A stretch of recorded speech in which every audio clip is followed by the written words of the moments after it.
বরাবরের মতো আজকের এই ভিডিওতে আমি আপনাদেরকে একটি ভিডিও টিউটোরিয়াল দেখাবো এবং যেই টিউটোরিয়ালটির মাধ্যমে আপনি যেকোনো ভিডিওকে বিভিন্ন শেপে নিয়ে আসতে পারবেন।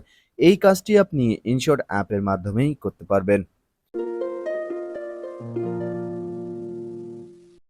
যারা আজকের এই ভিডিওতে নতুন, যাদের ইনশট অ্যাপ নেই, তারা খুব সহজে গুগল প্লে স্টোর থেকে ইনশট অ্যাপটি ডাউনলোড করতে পারবেন।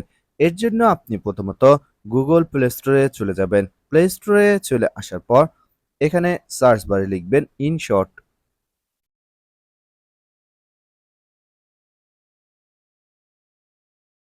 ইনশট লেখার সাথে সাথে এই অ্যাপসটি পেয়ে যাবেন। দেন আপনি ডাউনলোড করে ইনস্টল করবেন। যাদের অলরেডি ডাউনলোড রয়েছে কিন্তু আপডেট দেয়া নেই, তারা অ্যাপসটি আপডেট দিয়ে নেবেন।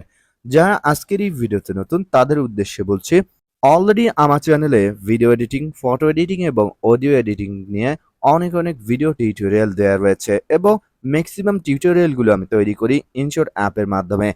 আপনার যদি একটি ইনশট অ্যাপ থাকে এবং আপনি যদি ভিডিও এডিটিং, ফটো এডিটিং বা মোবাইলের মাধ্যমে অডিও এডিটিং এর কাজ শিখতে চান, এক্ষেত্রে আমার এই ভিডিওগুলো আপনার জন্য অনেক হেল্পফুল হবে। অ্যাপটি ডাউনলোড করার পর এখন আপনি অ্যাপটি ওপেন করুন। অ্যাপটি ওপেন করার পর নতুন অবস্থায় বিভিন্ন ধরনের অ্যালাউ চাইতে পারে, সেক্ষেত্রে সব ধরনের অ্যালাউগুলো দিয়ে নেবেন। এখন আমরা ভিডিও এডিটিং করব। সো আমরা এখানে প্রথম যে আইকন ভিডিও, এই অপশনটাতে ক্লিক করব। এরপর প্লাস নিয়ে ক্লিক করব। এরপর গ্যালারি ওপেন হয়ে যাবে। এখান থেকে আপনি যে ভিডিওটিকে শেপে রূপান্তরিত করবেন সেই ভিডিওটি নিন।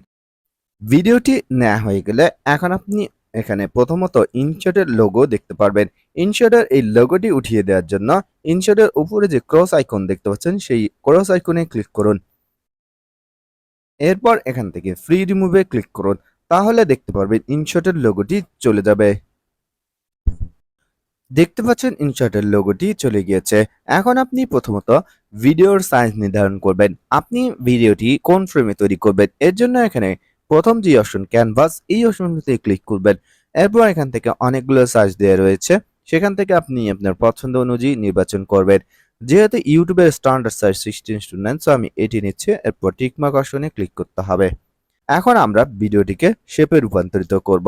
ভিডিওটিকে শেপে রূপান্তরিত করার জন্য এখান থেকে স্ক্রল করে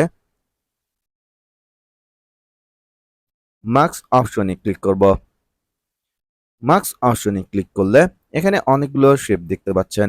এখানে একটি চারকোনা, এখানে চারকোনা এবং এখানে দেখতে পাচ্ছেন যে একটি ফ্রেমের ভিতরে চারকোনা এবং একটি বৃত্ত, লাভ। পর এখানে অনেকগুলো চিহ্ন দেখতে পাচ্ছেন।